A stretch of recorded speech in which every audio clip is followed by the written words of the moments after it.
I'm Mark Tooley, president of the Institute on Religion and Democracy. We're delighted all of you could be here for this very special conversation organized, I believe, by I don't believe, I know, by our board members, Emily Cow and Bill Saunders. I believe Bill Saunders is going to introduce our guest. So, Bill, are you ready to introduce? Never been more ready. There you go. So thanks to everybody for coming. I'm going to say just a couple of preliminary things, and I'm going to frame the discussion, and then I'm going to give it to the two real experts here. So one thing I want to say is I'm a human rights lawyer. I've done human rights for a long time, including for China and also particularly in Sudan. And now I'm at Catholic University, where I have a Center for Human Rights, and Guangcheng, who I'll introduce in a second, is a distinguished fellow there. But I also have a Master of Arts in Human Rights, and I mention that because you can take it part-time as well as full-time. So if any of you are interested in getting that master's degree, part of which includes working with Guangcheng, I'll send Mark an email link, and he can send it to people. But we welcome, if you're interested, let me know. I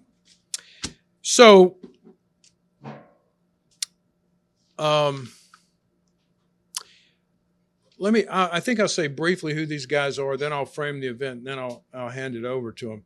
So Chen Guangcheng is the famous barefoot lawyer. If you haven't read his book, we were at an event yesterday, and Maureen Ferguson, who's on the U.S. Commission for International Religious Freedom, said that his memoir is the most gripping thing she's ever read, and I agree. It is kind of, so I would imagine everybody here, or most everybody, is a Christian or a theist. So if you don't believe in miracles, read how he escaped from China. You will believe in miracles. It is impossible, but he did. I'm not going to give away the story. Read the book. And then his good friend is Bob Fu. Bob was born in China, but he immigrated to Hong Kong and then to the U.S., among other things, to escape the one-child policy in China. And Bob converted and became a Christian and founded ChinaAid, and is a pastor here and runs ChinaAid Association. He's also very good friends with Guangcheng, and in fact, is maybe, along with Chris Smith, the single most important person for getting Guangcheng out of China and here to the U.S. Bob, Guangcheng was essentially under house arrest in a hospital, but he had a cell phone, Bob Fu, and he managed to hook up, and Bob got him at a hearing. When they hooked up, the Congressman Smith convened. He's a great congressman, by the way, if you don't know Chris Smith. So Guangcheng was able to speak from his hospital bed in China, where the U.S. government was trying to get him to go back into the arms of the CCP. So you want something to be a shameful moment in the history of the United States is our diplomats were trying to get him to return to the CCP, which had tortured him, which had disappeared him into black jails, which put he and his wife, Wei Jing, who's here somewhere, Wei Jing, and their family under house arrest. Not like there's somebody across the street and they're there from 8 to 5. 24 hours a day, 7 days a week. So that's why I'm saying the escape was miraculous. How can you escape from that? He did, and he's blind, and he escaped alone. So that's my definition of a miracle. Okay, so, and Bob came here to Washington to help really lead the getting out the word about the oppression of everybody, but particularly Christians and Christian pastors in China. So quickly, I hope everybody knows everything I'm going to say, but my experience as a teacher is that that's not true. Particularly with me, I'm a little bit older than 50. And anybody under 50, I find a lot of times they don't know half the stuff that I think they ought to know. So I'm just going to quickly, you all know that, so the most oppressive regime in the world is arguably the Chinese Communist Party. It is realizing the nightmare vision from 1984. It's doing it. Read that book. Constant surveillance. Everybody under suspicion. You know, hundreds of millions of cameras watching every citizen. And then these nightmare things where they put people in black jails and they torture them. And they disappear them. We're going to talk about a very famous man who has been disappeared, and we want to get him out of disappearance. So anyway, just a couple of the highlights of this incredibly oppressive regime. And so I assume you all know 1989 Tiananmen Square, that's when the Communist Party crushed the students in particular. That was, stop and think for 1 second. 1989, a lot of times we think that was a great year because the Berlin Wall came down. And it's true. We forget the other half of that equation, which is in Asia, the communists doubled down, even worse. And then in 1999, they began the persecution of the Falun Gong.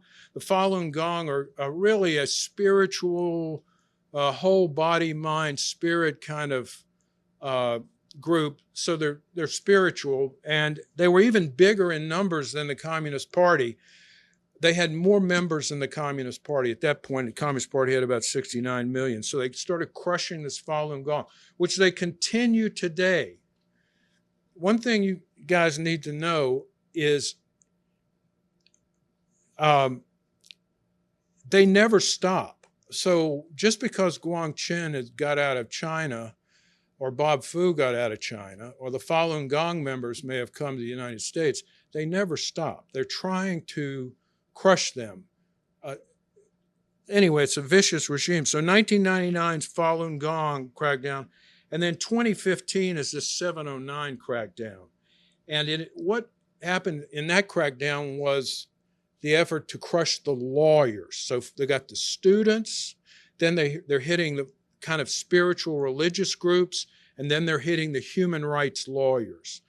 So I'm a lawyer, you know, so I like lawyers. You may not like lawyers, but as lawyers go, the best kind of lawyers are human rights lawyers because they stand for something, you know, bigger than themselves.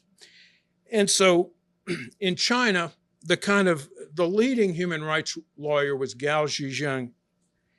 He was actually Guangcheng's lawyer, and he upset the communists, so he's put in prison.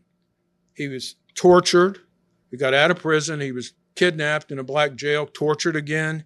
He got out again. And then he was caught up in this 2015 crackdown, and he's disappeared in 2017. So we're going on to the 8th year where he's disappeared. They disappeared him. Nobody knows where he is. Nobody knows what's happened to him. Nobody knows anything. His wife was here yesterday at an event. She's a wonderful person, but she's torn to pieces by this. And he is he's a great exemplar for us lawyers, Gao Zhisheng. Great human rights lawyer. You know, I hear some of my Chinese friends call him kind of Mr. Human Rights Lawyer of China. So he's like, think of the most eminent person you can think of, and they've disappeared him into these bottomless pit.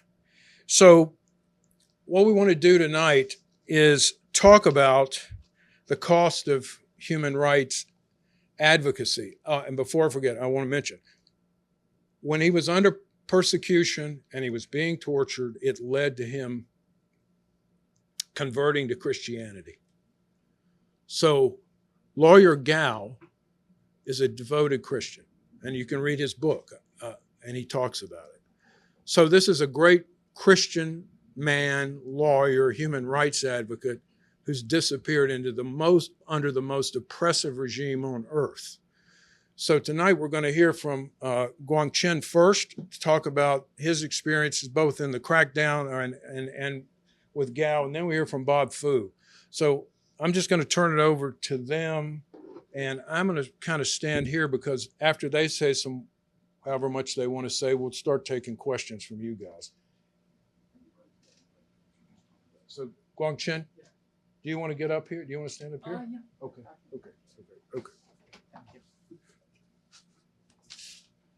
Don't worry about that. Oh, no There's a use that. microphone right Okay. there. Okay. Hello, everyone. Yeah, I'm glad to be here to talk with you about CCPs.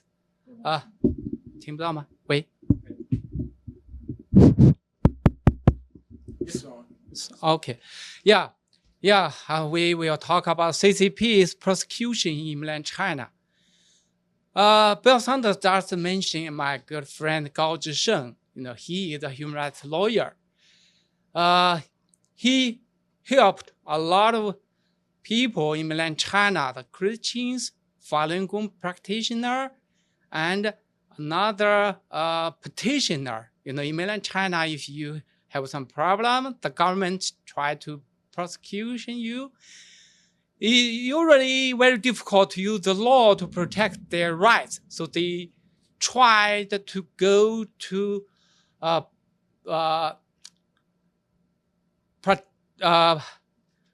central government to ask the central government to punish the local government. Yeah, that is the special in mainland China. 2005, I had an investigation with my friend in my hometown. That time, the CCP started to do the first abortion. Just half a year, the CCP arrested in black jail 600,000 people and forced the people to do the first abortion. I think 130,000 people. So after that, I went to Beijing to try to find a journalist to report about this, to expose the CCP, what the CCP did. At that time, I met Gao Zhisheng.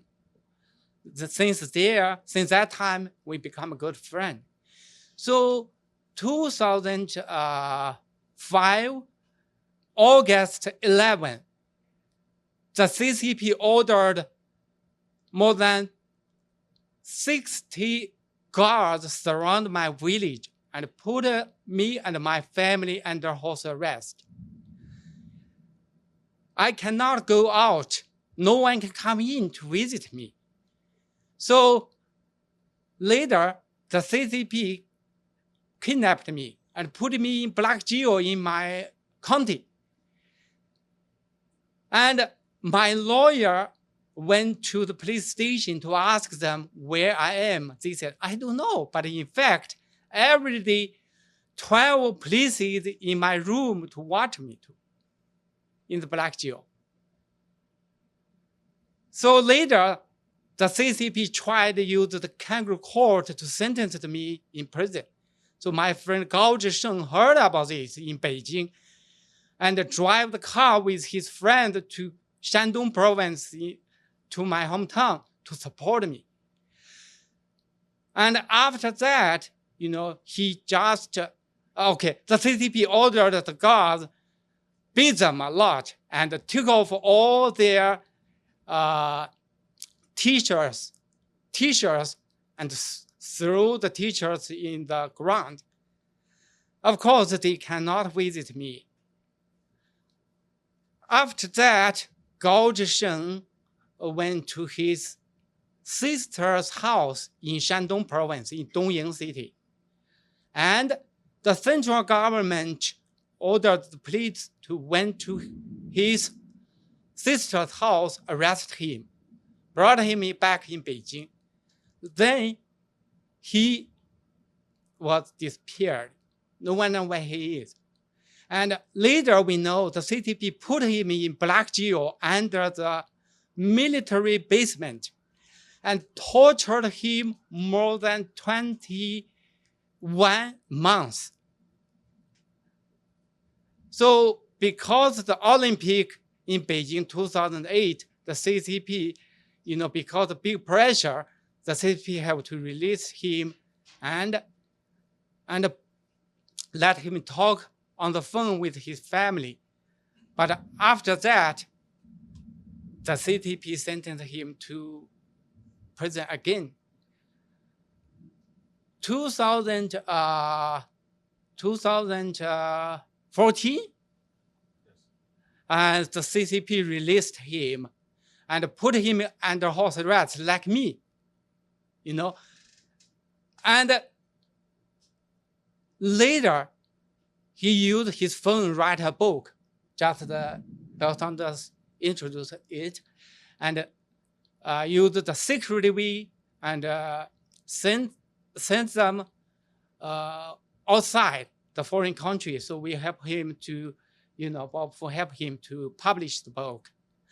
And later, because he stand up to support 709 crackdown, and then, and 2017, August 13, the CCP kidnapped him. He disappeared since that time. Until today, he disappeared 7 years, 10 months, 27 days. His family went to the CCP's office or the police station office, no one knows how many times, to ask where is Gao Zhisheng. The CCP no. Sometimes they say, I don't know. Sometimes they don't give the answer. So now, no one knows where he is. No one knows if he had still alive or not. So this is why yesterday, Bob Fu work in the Congress building. We have a good event to talk about the 709 crackdown 10 years and try to look for where is the Gao Zhisheng. In mainland China, I remember the 709 crackdown, the CCP preparation under Hu Jintao and Wen Jiabao. When Xi Jinping took power, the prosecution was become the law, the criminal procedural law, the Article 73. So in that law, the CCP said they can arrest anyone in mainland China, and they will not tell their family, the lawyers, in 6 months. If they think that is necessary, the CCP can postpone about this and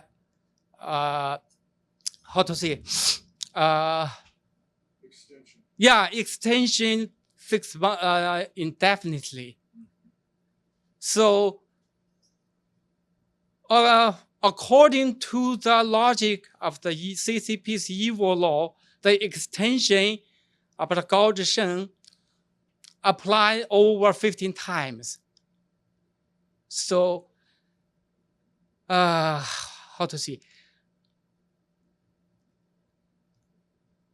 remember when when CCP tried to put us under house arrest, I was in Shandong province, Gao Zhisheng in Beijing, and another my friend, his name is Guo Feixiong. He lived in Guangdong province.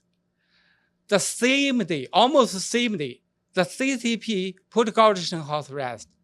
And the CCP asked the local government, the officials, I remember more than 50 officials come from my hometown to Beijing to kidnap me. And another officials from Guangdong province went to Beijing to kidnap Guo Feixiong. And they put me in the car and brought me back in Shandong province, put house arrest in 2005. Guo Feixiong too. And my friend, a lot of lawyers like this since 10 years ago. In mainland China, just in the 79 crackdown, more than 300 lawyers and activists, the CCP harassed them, threatened them, and put them in black jail and sentenced them in prison. But I think that number is not a real number. In my mind, my friend told me just in Shandong province, more than 1,000 people, the CCP arrest them and release them and harass them, threaten them like that. So not just several hundred, several thousand in the whole country. So yeah, today I just want to let you use this to understand how evil the CCP. The CCP not only hurt Chinese people, it is a serious, dangerous around the whole world people. So since we came here, I understand the infiltration, the influence very deep here, anywhere. Don't think the CCP just prosecuted Chinese people. The CCP is long arm in the US. The CCP is Confucius Institute looks like every several hundred universities. And the CCPs spend a lot of money to try to influence Washington, D.C. Every year more than 200 millions. So, yeah, I just want to remind you, we have to think how to tear down CCP, how to stop the enemy of humanity, the CCP in the whole world. Not just help Chinese people, it is help ourselves. Thank you. Yeah.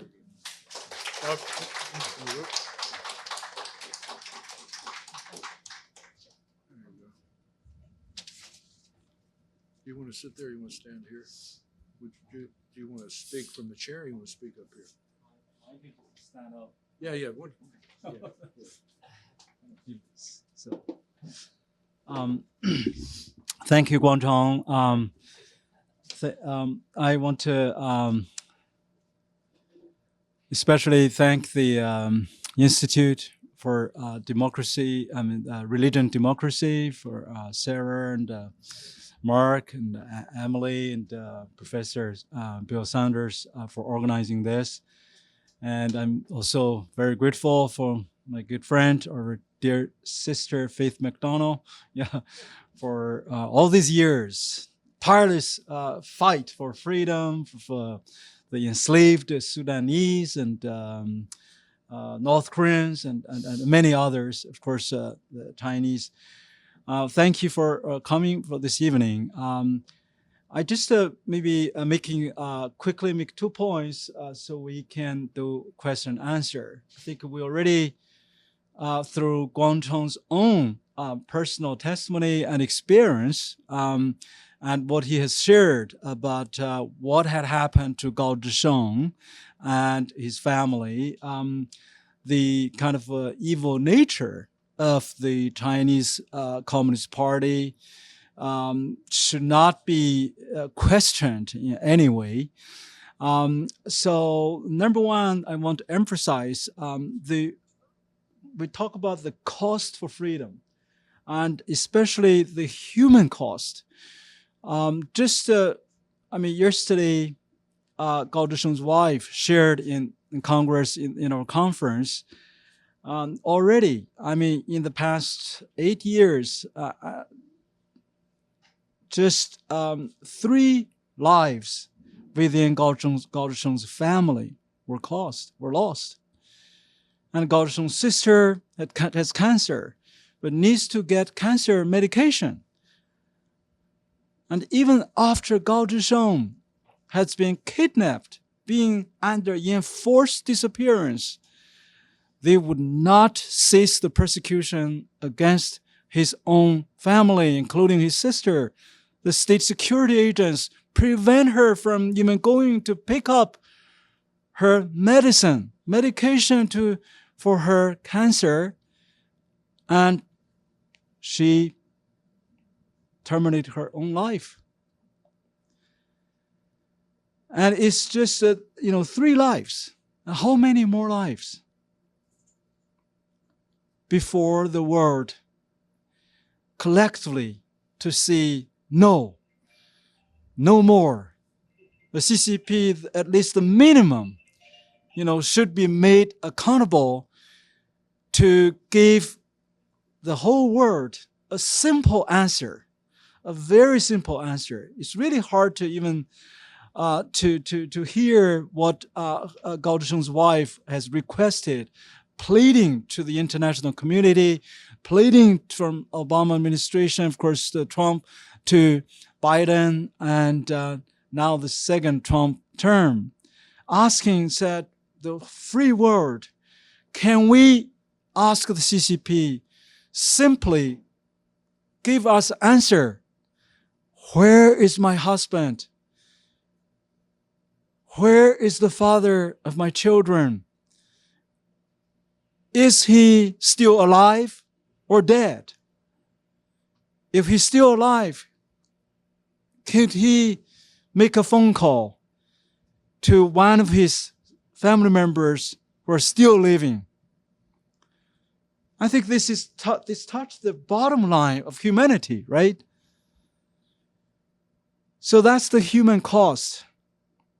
Number 2, don't just, when you talk about this group of human rights lawyers like Chen Guangcheng, their fight, their request, their practice in China, as angry as the CCP agents they are, they're not really asking beyond or more than the CCP's own constitution and their own law prescribes.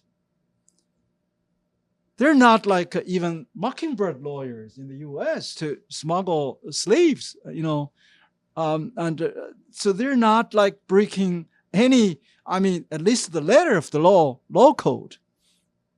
If you look at the Chinese own constitution,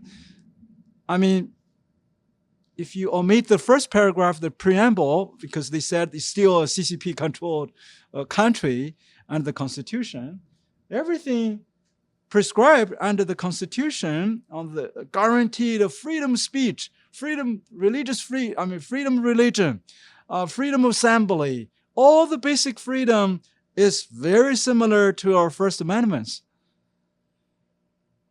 And ironically, even Xi Jinping told the whole world he wants to follow the rule of law, right? Or rule by the law. So these lawyers are his most faithful, like Chen Guangcheng, really followers of CCP's calling, right? And their constitution. Some lawyers actually holding a copy of the Chinese constitution when they defend a case of Falun Gong Christians or Tibetans, they got arrested for holding their own constitution, their own labor law.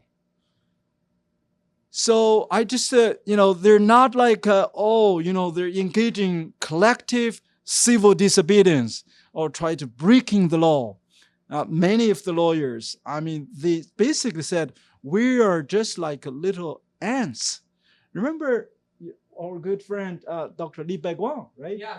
He was martyred after coming to attend the National Prayer Breakfast in 2018, and he and I stayed in the same hotel room in New Hampshire Avenue for the whole week. We prayed and kneeling on the floor every day and praying together, crying together. And Frank Wolf asked him, said, now you are on the really target. Are you still planning to go back to China? you can come, just stay here. You will be granted asylum. President Bush met with him 3 times in the White House. He has earned the reward of the National Endowment for Democracy, for National Democracy Award. I still cannot forget that day when he answered Frank Wolf right next to me. I translate for him. He said, "No, I am a little ants for God and for the rule of law. If I die, I want to die in China." And less than 3 weeks later, he was declared dead at the age of 50 years old in a military hospital in Nanjing. So Gao Zhisheng, because today we want to focus, where is Gao Zhisheng? We not only understand the dynamics, we can take some actions. Each one of us is really our own media or organizations nowadays. We have our own citizen power. By God's grace, He can double, triple, multiply each one of us to be that little David, to shoot that glide. I think we can sing the praises of God and surrounding that the city of Noriko, right? To make the CCP fall. Amen. Yeah. We're determined. If you want to know a little bit more details about Gao Zhisheng's case, so my staff, Anita, can you stand up?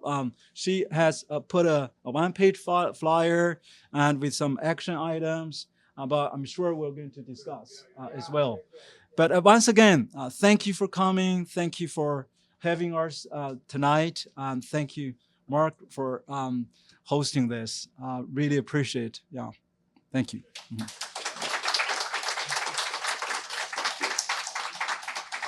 So we'll open it up. Here's your microphone. Who would like to ask a question? Anybody? One thing I'll mention while you're thinking about what you want to ask is, again, Chris Smith.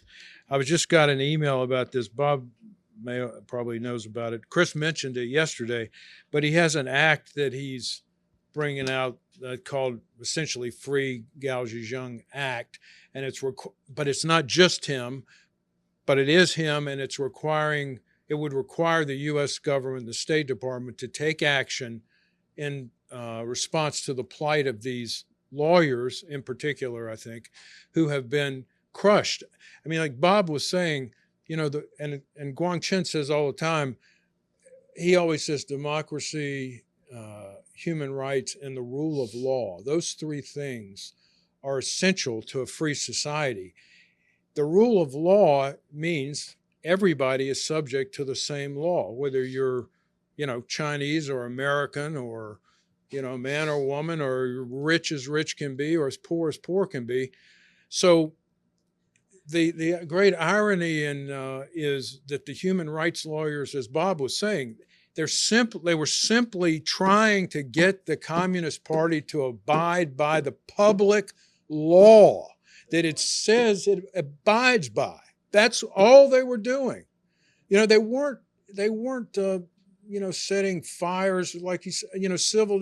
They were simply following the law, and yet they were crushed as if they had been terrorists or something. So that gives you a sense of the nightmare. As Guangcheng will say, the rule of law is no law. It's no law. It's lawlessness in China, because the CCP can do whatever it wants to do, and it does it. Yeah. I want to add one sentence. Yeah. Okay? Yeah. When the CCP put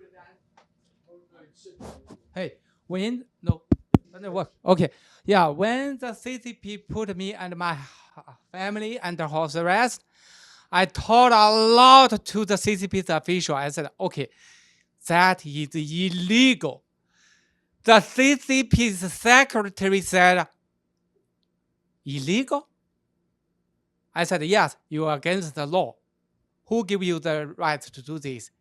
He said, what is the law? I'm the law. I'm the law in mainland China. CCP is the law.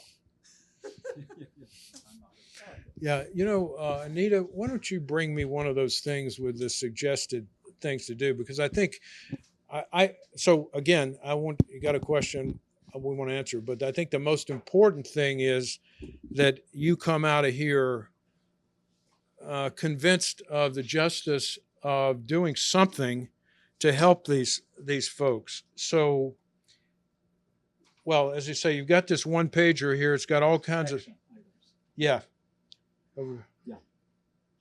Yeah. Yeah. So these are some things on here. But here's something else. Name Gao Zhisheng publicly. Remember, you know, of course, another great man who is,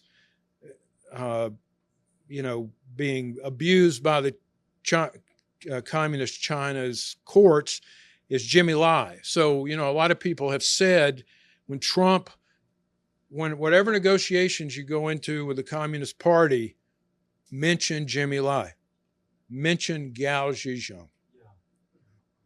Everybody here has a representative in Congress. I mean, tell them to tell Trump, to tell Marco Rubio.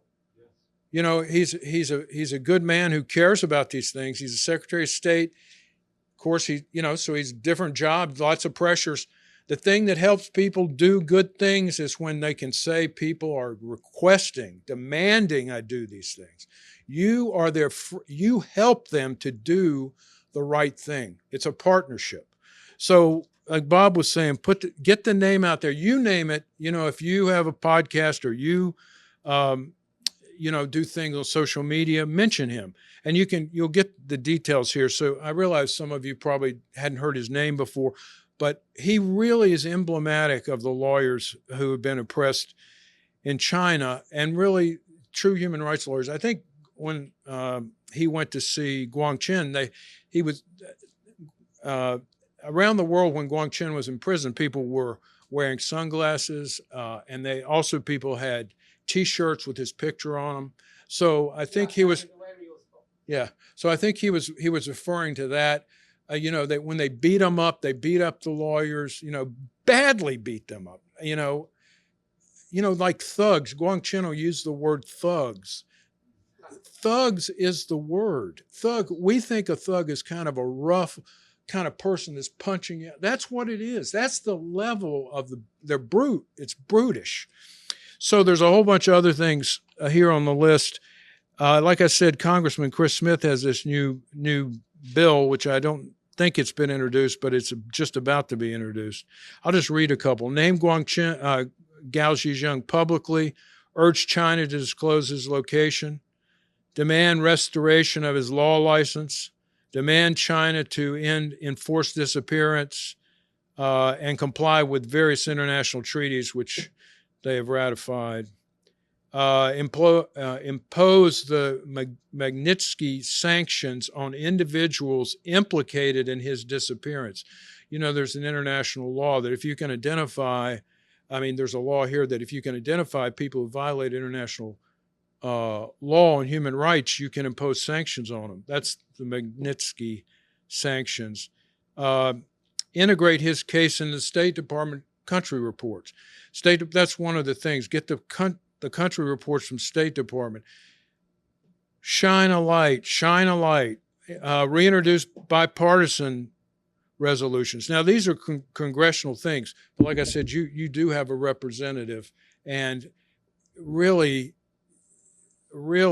you doing them a favor if you tell them this matters to me, because then they can go to the head of the caucus they're in and say, look, we got to do this. My people are talking about this. And then, of course, you can talk about it. Anything you want to highlight on this list, Bob, that I didn't? I think that's good. Okay. That's a good list. And social media is very important. I think just to put a handler, where's Gao? When he first disappeared, we launched a campaign called freegao.com. Mm-hmm. Really within a month or so, we received the first 50,000 signatures. And in the next few months, we received over 100,000 signatures from over 200 countries, including Pakistan, Saudi Arabia, all over the world. Actually, Congressman Chris Smith and we were invited to attend the Nobel Peace Laureate ceremony in Oslo for the first Chinese, Dr. Liu Xiaobo, who was tortured to death. And we were there, and we displayed the signatures in front of the Chinese embassy in Oslo.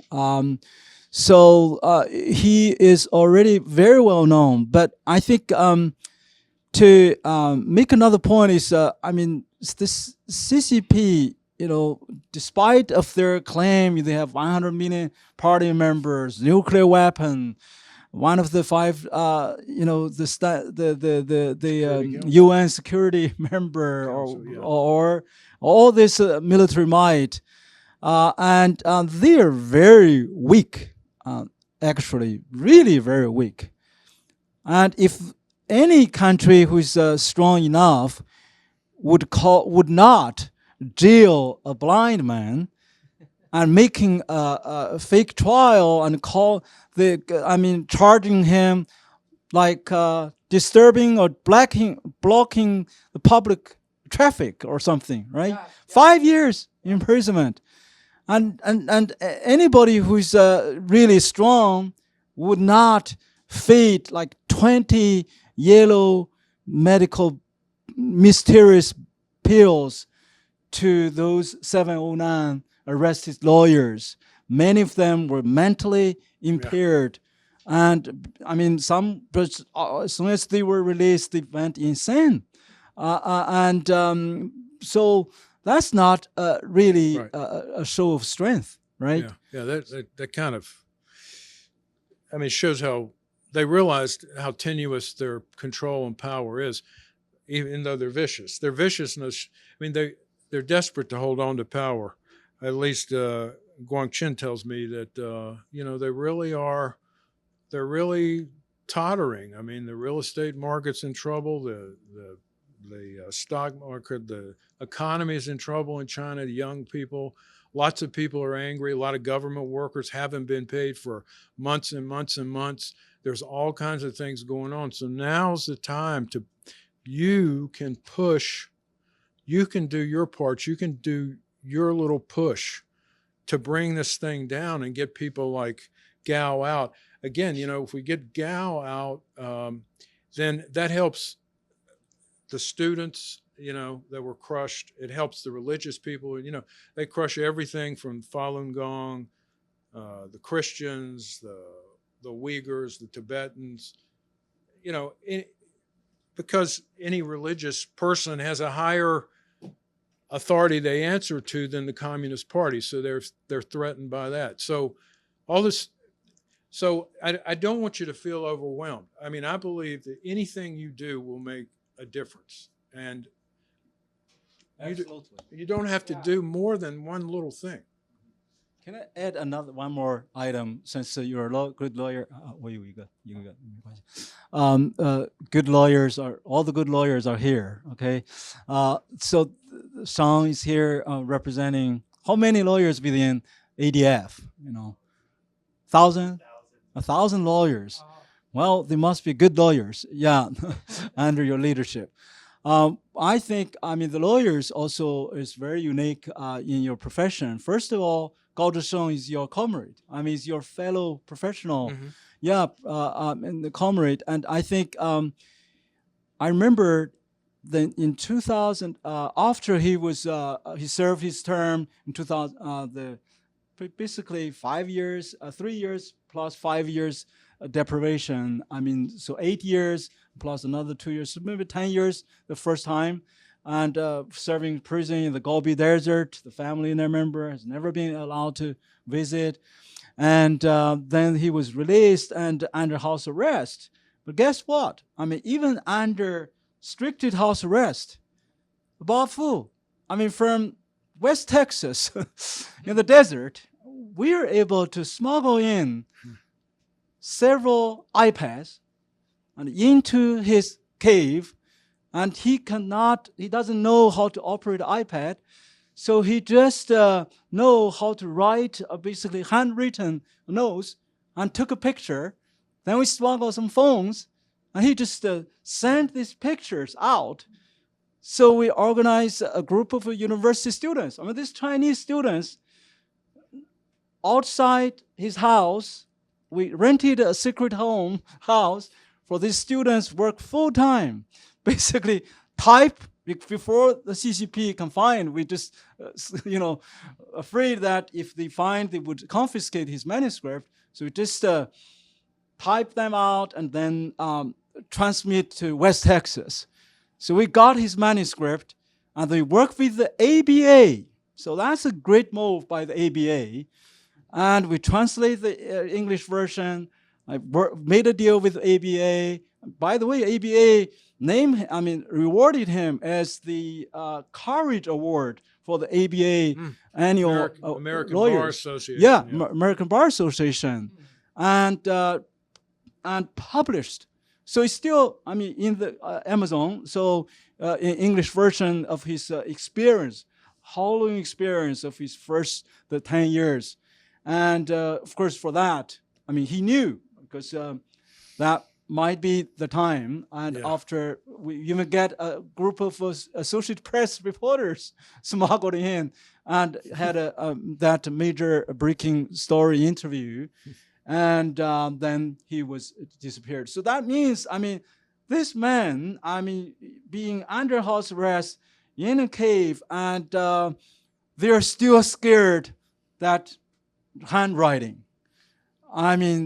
Basically, Gao Zhisheng said he's the most dangerous man on earth in the eyes of the Communist Party.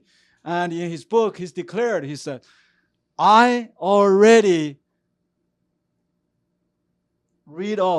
get rid of fear, no more fear from me. And actually, the Communist Party is the one is afraid of me. And another quote, when I had a long conversation, he talked about his faith journey. He said during one of his the most torturous time, he was put in the basement by the military. 3 interrogators basically put him naked, and each one has electric shock buttons turn on, just start torturing him. He said, basically, he offered his first prayer quietly.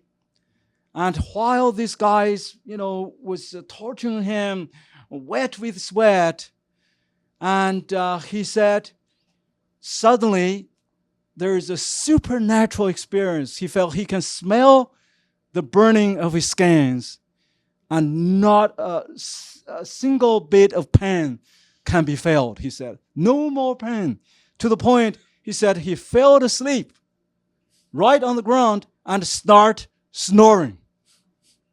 And these 3 guys worked so hard, and seeing the tortured was sounding sleep and snoring. So they poured cold water on him and wake him up and said, what happened? We are, working on this. And he said, the one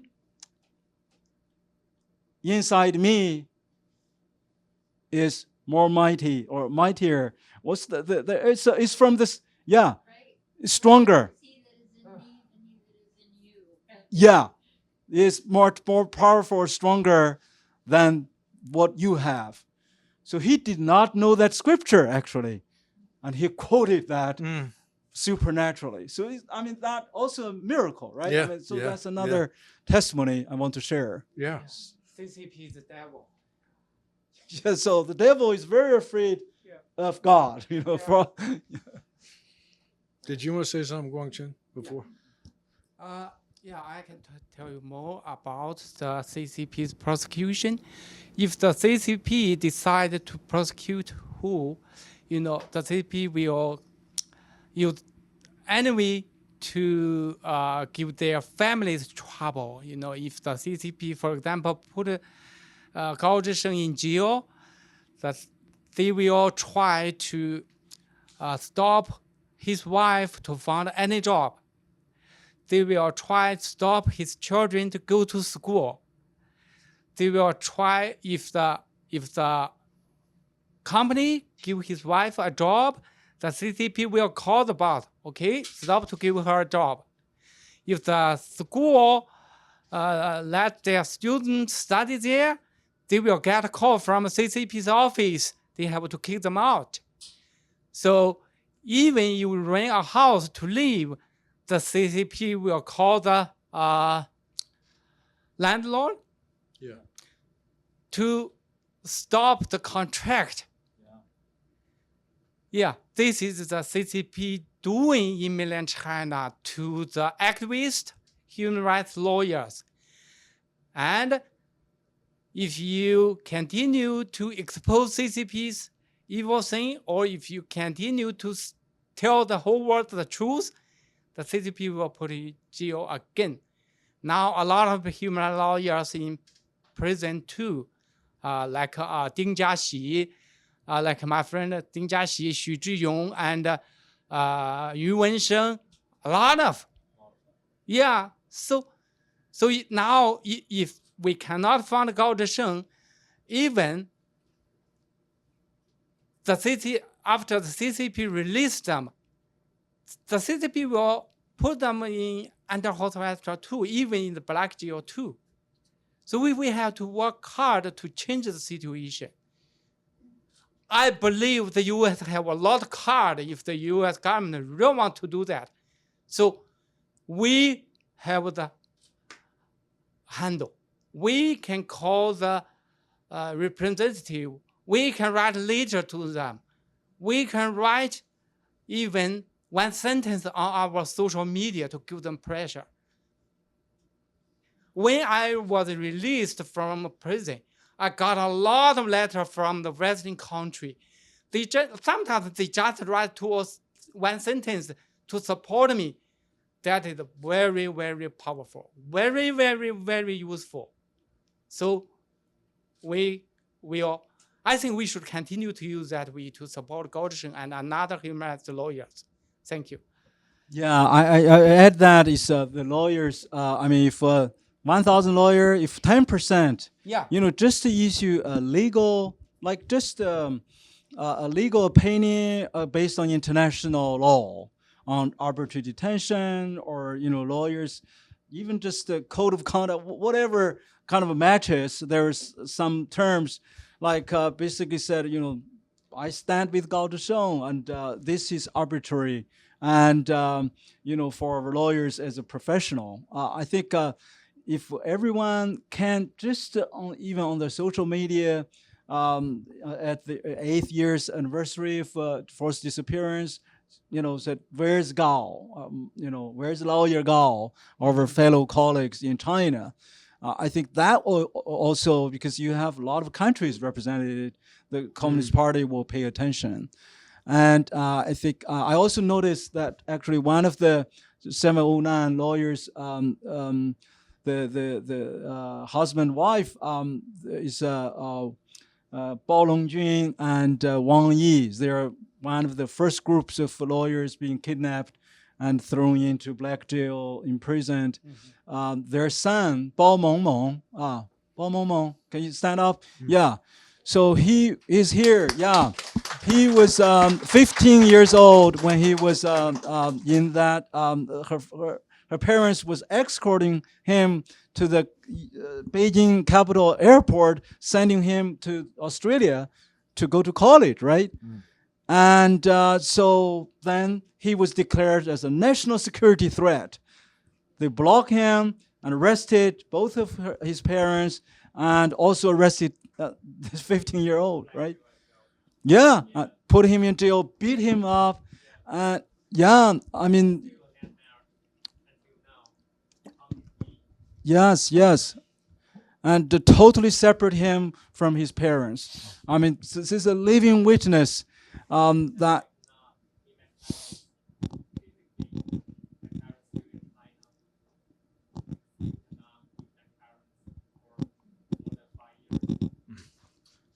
Yeah. They're both of his parents, both disbarred. They're still, wherever they go, they're being followed. And wherever they take up another like sensitive case as a citizen, they're immediately being kidnapped by the state security agency and sent them back home, right? Or sometimes in a police station. Yeah. The other only thing I want to say is you shouldn't get discouraged because, again, in 1989, although communism held on in Asia, it collapsed in Europe. The Soviet Empire collapsed, and I've lived here for a long time, and Henry Kissinger is a very important man, and he had no idea it was going to happen. I remember some of the very important pundits at the time were saying the Soviet Empire would last at least another 100 years. It was gone in 6 months. So, we can bring down the CCP. Amen.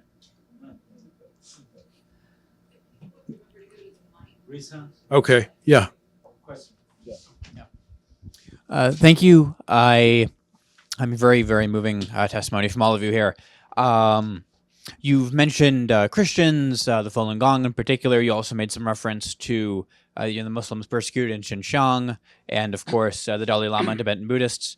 All four of these groups, Christians, Buddhists, Muslims, and Falun Gong, have very extensive efforts in the West to sort of gain attention for their causes. And obviously it's all sort of interconnected in Chinese religious freedom. How, in particular in the case of Gao Zhisheng and in general, has it been sort of in trying to get these different groups to work together against the CCP?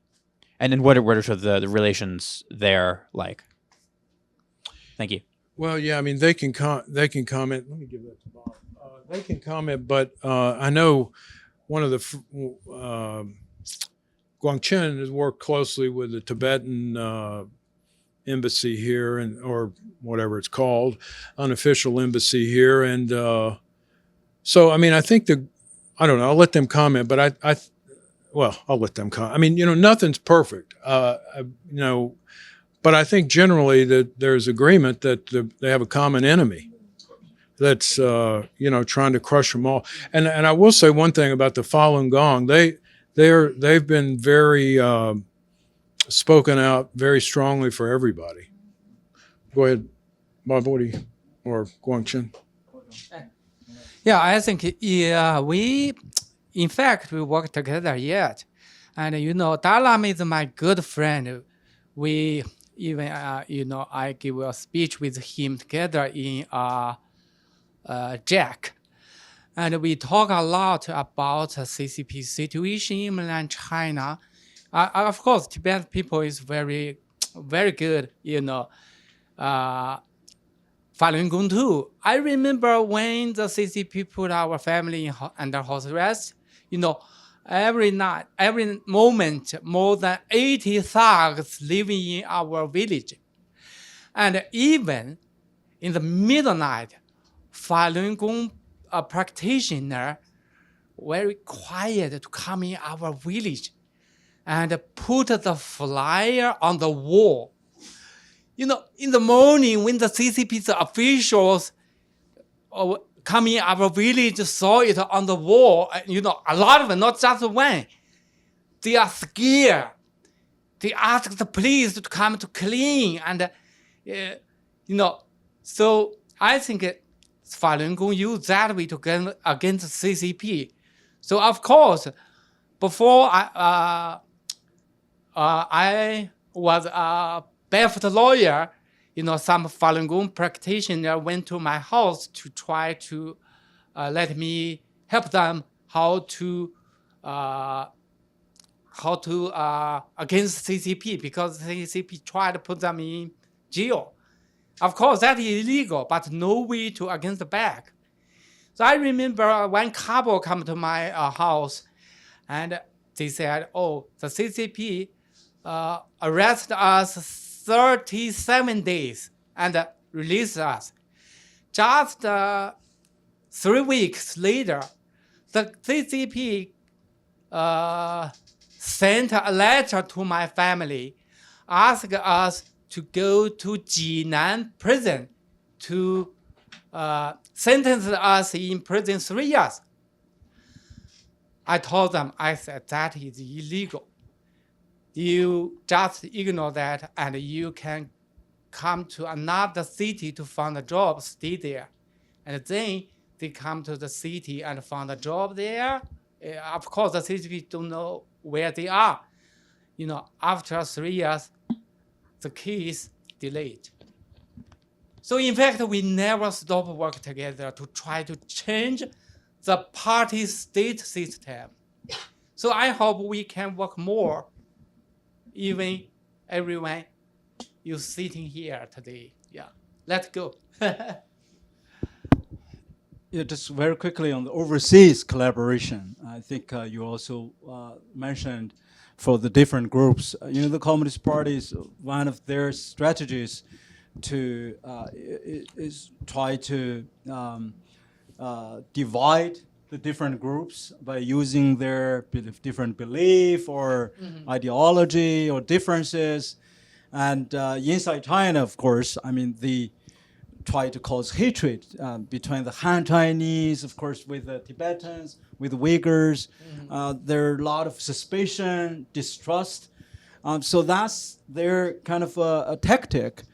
But I think to overcome that, we need to, especially in overseas, of course, in China, it's much harder, right? If you Han Chinese now, to die, have a meal together with a Tibetan, immediately you would be a suspicious criminal. And the same thing with the Uyghurs. In Xinjiang, if you have more than 3 people today to have a dinner together in public in a restaurant, then you will be immediately raided. So I guess their restaurant cannot have 3 chairs at the same time. I just learned about this just last week from somebody who just traveled there, almost got arrested for have 4 people together. Wow. And in the US, in the overseas, I think it's very important to overcome that strife and the division. So I think Faith has set a great example, and this institution also help. Bring people together with different faith. After all, as our great ambassador at large, the former ambassador at large, Ambassador Sam Brownback said, is religious freedom is for all the time, everywhere. So it doesn't distinguish of faith, color, creed, any or belief, because if one group is singled out to have no freedom, that means no other group is safe. The next one could be you, right? So we in the house church moment, that of course I'm part of that. It used to be a voice in the early days when Falun Gong was being cracked down in 1999. Some, a little naively or shamefully, house church leaders in the senior leadership even applaud by declaring that, a cult was removed, so we can do better evangelism. So that's very shameful. I think that's very even sinful in their own belief. But now I think when the house churches, the Catholic churches are being treated, by the CCP, they are waking up. So I think more people. We're at least overseas. We're working together with the Uyghur human rights organizations, with the Tibetan community, and with the Falun Gong organizations. We're very frank, and work together for the same cause for human dignity. Doesn't mean we don't have differences on our faith. Right. Doesn't mean we have to be converted. Of course, as an evangelical, we won't convert, right? But nobody can force a convert, and God has never forcefully convert. So that is the kind of what we are learning after we come to the U.S. actually. Somebody, I think, had a question in the middle that I missed. I don't want to. You have a question? Okay, go ahead. Yeah, hi. This microphone is. We can hear you. Yeah. All right. Thank you, sir, for your very enlightening talks and all of the sacrifices you've made. I know you all have, really been through a lot, and you continue to fight so courageously on behalf of goodness and justice. You all have mentioned all these different religious adherents that are persecuted. I just met a pastor yesterday who was sent to the Laogai, which is the Chinese word for gulag, for 3 years, and then several years later, several times, simply for proselytizing Christianity from his home. And this kind of persecution, there's much more unspeakable things that have happened to believers. And to my knowledge, even to join the Chinese Communist Party, you have to swear an oath affirming that you're an atheist. So I know you've already touched on it a little bit. Could you provide some more insight into what is the origin of this hostility, this hatred toward religion and God from the CCP? Where does it stem from? Thank you. Well, thank you for that question. I mean, spiritually, we all know. I mean, the Gospel of John, chapter 1, when the dark comes into, the light comes into the world, right? The word was not like showing indifference, certainly not welcome. He said to hate the light. So the hatred really, I think, is out of a very, I couldn't really ultimately give a clear answer except quoting that as a spiritual warfare. Because after all, those people like Guangcheng, like this, what you mentioned, this really dovish Christian community, they are the best citizens. Mm-hmm. They are always on the front line to help the needy, the poor, the vulnerable. When Sichuan earthquake happened, even the Chinese Ministry of Civil Affairs acknowledged in public, said the first group of rescuers from the civilians community are the Chinese Christians. Mm. Some are like illegal house churches. They drove their tractors, they hold their slogans, they just, with the food, and they help those children, thousands of children who lost their homes. And some of them, actually, Christians even chose to migrate there at Sichuan, staying there to take care of these children and for their education until today, yeah. And yet, the Communist Party, after receiving them for a couple of months and then realized they're Christians, and they take that as offense and basically singled out, said, if you're Christians, you're kicked out. Even, this is a punishment for doing good. Mm-hmm. So that's how, I think it's a good and evil spirit. And historically, of course, the CCP is taking advantage of the Opium War, and Marxism said, of course, ideologically said religion, especially Christianity, is the opium of the war, opium of the people, the mass, the people. So they are still spreading that propaganda from the textbook, from elementary to the graduate school today, in their textbooks. That caused some misunderstanding, but more and more Chinese are waking up. I think, you can tell why there's so many Chinese public intellectuals, the best lawyers, some even business people, leaders had publicly come to Christian faith. And even some, like Communist Party's university professors, made confession. Of course, they will go to jail. Yeah, or being dismissed. So that's the situation. But it shows the CCP's propaganda is not working as they wished. Yeah. Yeah, I think like Bob said. So Marxism is materialistic and atheistic, and as we talked about yesterday, it's not mildly atheistic like, well, I don't believe in God. It's militantly atheistic. You can't believe in God. And if you believe in God, I'm going to smash you in the face and put you in prison. And I'm going to crush your family. It's militant. So, that's the communist part. And then I think nowadays, there's always a little bit of a discussion of how much are they really communists and how much are they cynical power hoarders. And I think those two things intertwine. I can't pull them apart in proportion, but part of it is these people also hate anything that is bigger than the Communist Party. So that's why I mentioned the Falun Gong in particular. Just the idea that there might be a movement with, just bigger than them. I mean, they're just threatened by, they want to hold on to power. These guys can correct me, but my understanding is in China, if you want to get rich, you know what you do? You join the Communist Party. That's how you get rich. You got to pay to join it, but you'll get rich. So that's a cynical part, so there's an ideological part, I think, and a cynical part. Yeah, I forgot to mention the Christian persecution.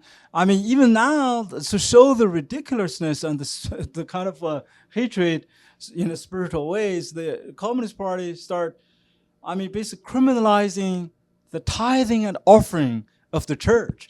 All of a sudden, many, many pastors arrested under this crime, so-called business fraud or fraud.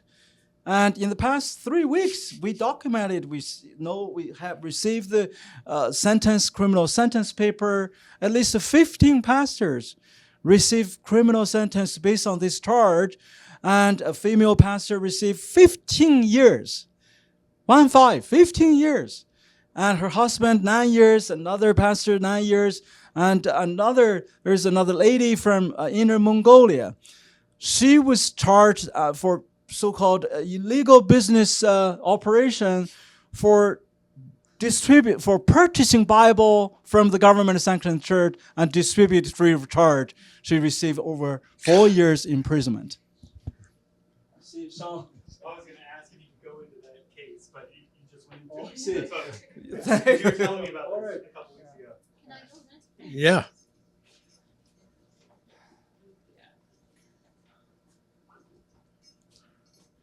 Thank you all so much. Bob, when you mentioned lawyer Gao not feeling the pain when he was being tortured, you reminded me of years ago, the TV show Touched by an Angel did an episode on China. Do you remember that? The Spirit of Liberty Moon, it was called. And I could still watch it if I had a VHS player, but if any of you want to borrow it, I've got the tape. And it's very, very powerful. And that's what I just wanted to say is, in addition to all the political activities that you're giving to people, use the arts. If you're an artist, make memes about this issue, write, plays, write songs, anything, because some people will be more moved by the arts than they will by political advocacy. Anything, we're all different, we're all called, but whatever you're called, so God calls you through your talent. So whatever they are, you feel moved by this cause, do it. Doesn't have to be political. I tend to think the political thing, but I think the cultural thing and the artistic thing is really, really important. It'll reach a lot of people. I know Faith and I did a lot of work in Sudan in the old days, and one of the things is we got with these school children and stuff. They were touched by what we did out in Colorado, and they made a big contribution to the whole thing. So it may be that, you mentioned it in your Sunday school, and then they have you speak to a class of 12-year-olds, and they get really excited about it. And, then it's in the Lord's hands. There's all kinds of things that could happen. That's a very good point. Thank you for your talks. I didn't know that about the CCP. I was just wondering, because you talked a lot about how they even have a reach in America, and it just seems impossible to stand up to the regime from the inside when you're actually in China. So I was wondering how you think it would look if the CCP were to the regime to end, because I don't know, you're saying that it's a possibility, we need to raise awareness, we need to get these people out of China, but what would it actually look like to achieve a regime change in China, and what can the U.S. do as a federal government to try and achieve that? Guangcheng knows that. How to terminate CCP. I think What Trump should do. the CCP, Okay, yeah, I think the U.S. much more strong than CCP. Yeah, the problem is the U.S. government, they no plan to try to help Chinese people to change the regime.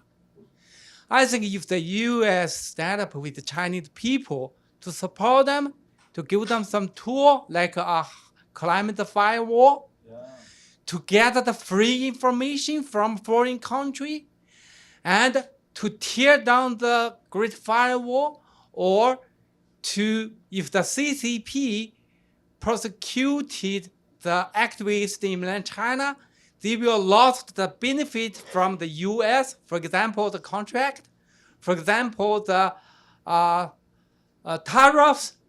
Yeah, if, for example, if the CCP used the new technology to do the surveillance, they will lose the rights to use the new technology. The CCP will change, and the Chinese people will have more space to protect their rights. A lot of technology the CCP stolen from the US or bought from the US and then use it to create the facial movement recognition or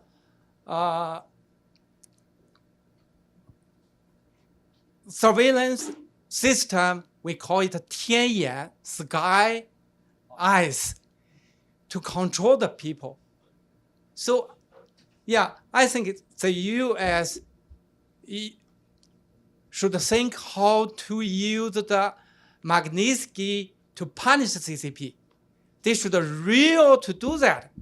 We can give them the name list who did bad thing in mainland China, who prosecuted like Gao Zhisheng. And then the CCP, we give the name list to the US government. They know who they are and stop to give them visa. Stop to let them to use their money in the US to do the business. Stop their family in the US to do the investigation. That is very powerful. Yeah, one thing I want to add on what he's saying is, I was saying how the way to get rich is to join the Communist Party. So Communist Party officials are rich. So who the heck do you think's coming here and buying apartments on Park Avenue in New York and that kind of stuff? It's Communist Party money. So there's the U.S. can do a lot to stop and that kind of stuff. And so I don't know if either one of you want to comment on what will happen when the CCP does come down, when they fall. Can China be a democracy? Well, I think I want to add one more point on the technology. I think one thing, Guangcheng just mentioned is the knockdown the CCP's internet, the so-called GFM, the Internet Great Firewall, the GFW, is I think really. I actually saw Sophia is also here. She's the brave wife of that bold human rights lawyer Ding Yaxi. Her husband is a human rights lawyer who received a 12-year sentence, right? And I think you would agree with me on the freedom of information, because what the darkness really afraid of, light, right? So the truth will set you free, and the kind of brainwash propaganda really enslaved, like what's happening in North Korea. So the Chinese people are hungry for the truth. Shame on Elon Musk. Really. He has done some other good things, but on this, he caved to the CCP's demand by banning the Starlink from operating in China. He made a public announcement to kowtowing to the CCP, telling them Starlink will never be hovering in China. After Chinese government issued a veiled threat by declaring they have the capability militarily to shut down a satellite. and he basically said that's off limits. And I mean, I think we have the technology already. I mean, U.S. government has the technology, and if they are willing, they will be able to do this. And what's next after the CCP or trigger the CCP? I mean, as you said, is God can really mobilize at any moment to have the CCP done. The thing is, are the Chinese people ready and prepared?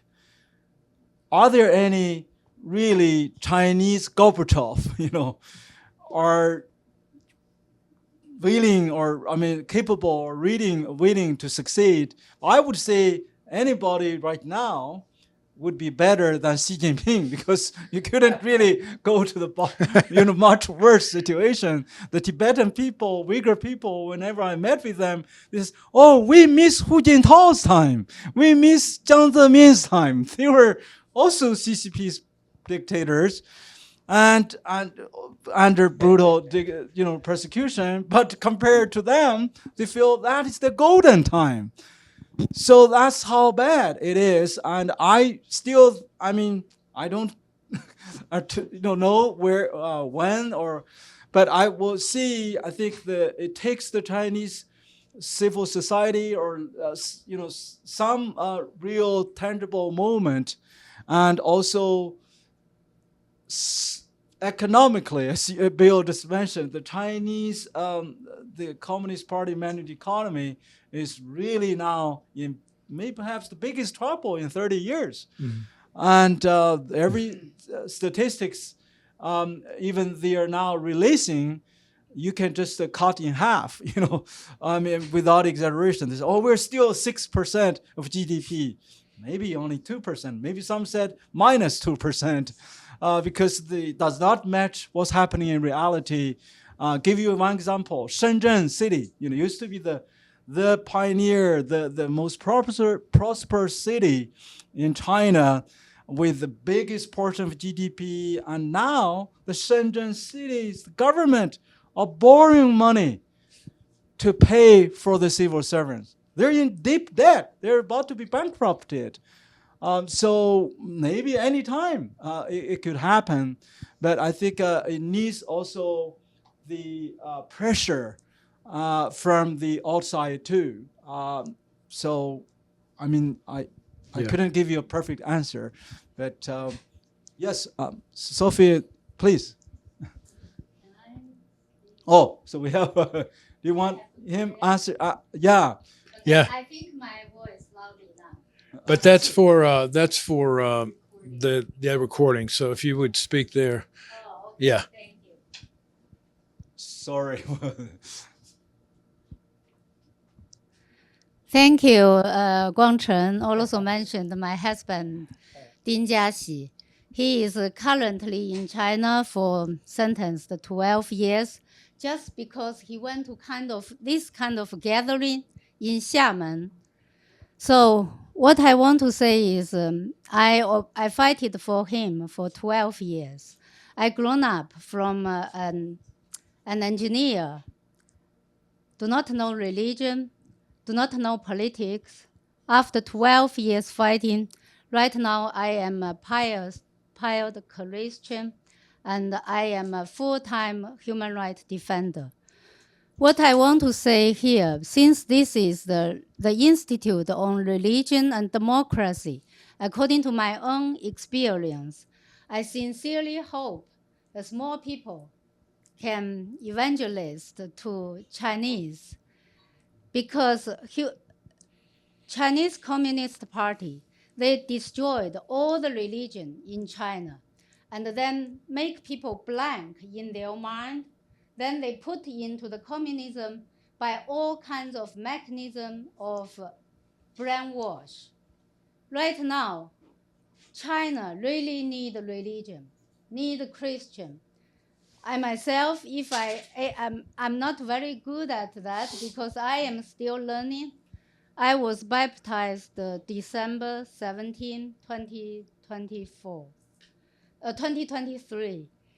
After I was baptized, I changed. There's so much difference in my heart.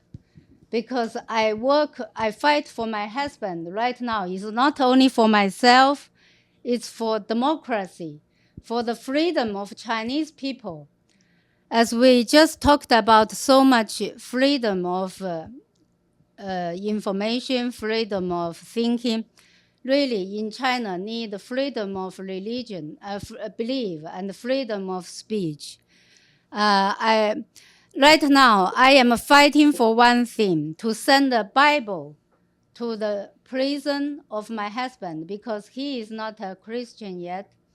I believe Bible can change a lot of things, but they are not allowed anyone to send any book to the prison. So if anyone can give me any idea, I will be more than happy to. Bible is a to try. forbidden product to be even sold in any public in bookstore. Yeah. The Bible even not being sold on the market, not allowed to be sold. So I truly think right now, because for Tibetan team, I saw they have Buddhism to connect them together. For Uyghur team, they have Islamic. For Chinese, we have nothing. We are still communism brainwashed in China. So we do need religion in China. That's my true experience. Thank you. Thank you, Sophie. Thank you. I agree.